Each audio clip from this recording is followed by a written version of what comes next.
Good morning children. आज हम हिंदी व्याकरण में पाठ 1 भाषा का अभ्यास कार्य करेंगे।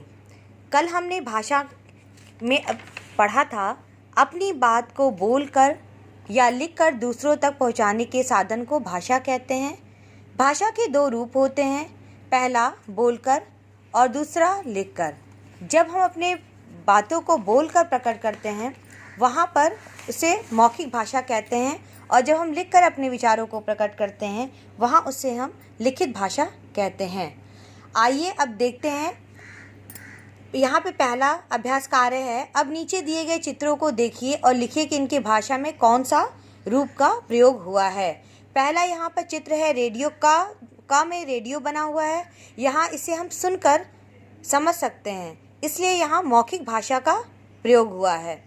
दूसरा समाचार पत्र है, इसे हम पढ़कर भाषा का प्रयोग करते हैं, इसलिए यहाँ लिखित भाषा के लिखित रूप का प्रयोग किया गया है। तीसरा टेलीविज़न है, जिसे हम देखकर समझते हैं, इसलिए यहाँ मौखिक भाषा का प्रयोग किया गया है।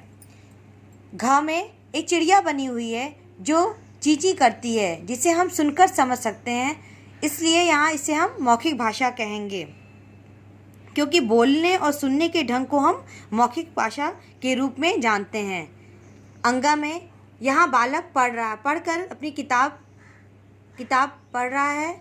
यहाँ पर यह पढ़कर समझ रहा है, इसलिए यहाँ लिखित भाषा के रूप का प्रयोग हुआ है।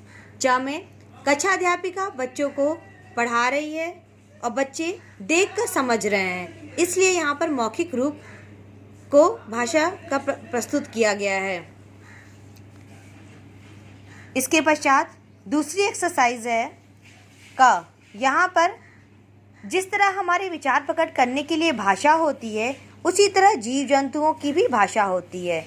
आइए हम सब भाषा का उनके चित्रों के साथ मिलान करें और उनकी भाषा को जानें। पहला है का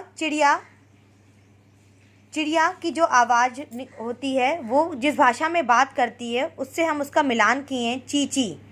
ख में बकरी बनी हुई है, बकरी जिस भाषा में बात करती है, बकरी बोलती है मैं, उससे यहाँ मिलान किया गया है। बिल्ली का म्याऊं म्याऊं करती है, उस भाषा में बात करती है, इसलिए यहाँ पे म्याऊं म्याऊं से मिलान करेंगे।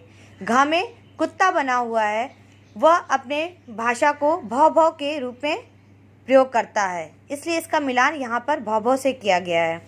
अंगा कौवा है, कौवे का मिलान उसकी भाषा है काँव काँव, उससे यहाँ पे इसका मिलान करेंगे।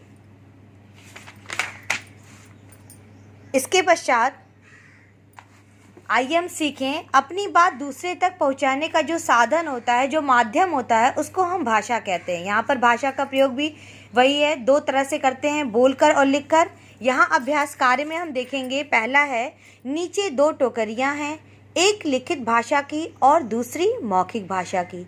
चित्रों को देखिए और उनके नंबर सही टोकरी में लिखिए। अब यहाँ पर पहले में कुछ बच्चे आपस में बातचीत कर रहे हैं, तो यहाँ पर मौखिक भाषा का प्रयोग होगा, इसलिए पहली टोकरी मौखिक भाषा जो बनी हुई है वहाँ पे पहला नंबर हम लिख लेंगे। दूसरे में एक लड़की गाना सुन रही है, दूसरा भी मौखिक भाषा का ही रूप है, इसलिए दूसरा नंबर भी मौखिक भाषा के टोकरी में लिख देंगे। तीसरा यहाँ पर एक आदमी समाचार पत्र पढ़ रहा है, तीसरा जो है वो लिखित भाषा का प्रयोग कर रहा है, इसलिए इसको दूसरी टोकरी में इस नंबर को लिखेंगे। नंबर 3 दूसरी टोकरी में लिख देंगे। नंबर 4 में एक लड़की गाना गा रही है, ये मौखिक भाषा का रूप है, इसलिए इसकी पहली टोकरी में इस नंबर को लिख देंगे।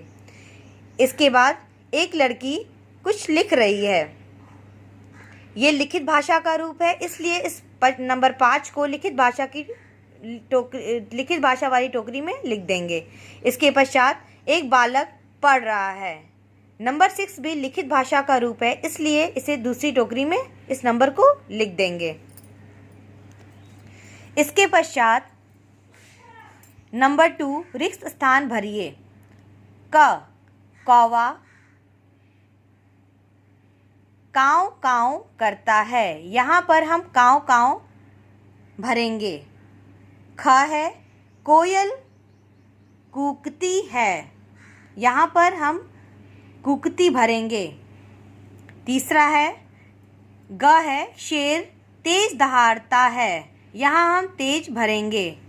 घ है चिड़िया चींची करती है, यहाँ पर चींची भरेंगे। अंग है हाथी चिंघाड़ता है, यहाँ पर चिंघाड़ता भरेंगे। च है गाय रंभाती है, यहाँ रंभाती भरेंगे। छ है बिल्ली म्याऊं म्याऊं करती है, यहाँ म्याऊं म्याऊं भरेंगे।